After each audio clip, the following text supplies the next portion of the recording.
what is the seal of God? Because we must carry the seal of the living God. The Bible teaches us in the book of Revelation 7 about we must carry the seal of the living God.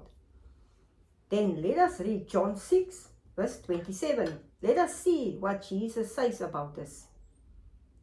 Verse 27, do not work for food that spoils, but for food that endures to eternal life, which the Son of Man will give you.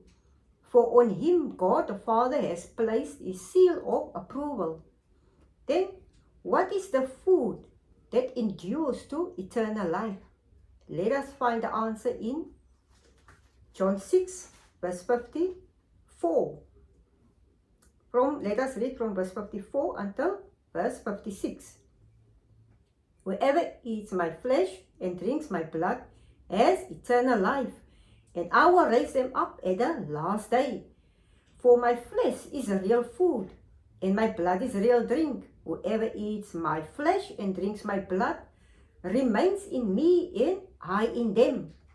So, he who has the seal of the living God, it is Jesus who carried the seal of the living God.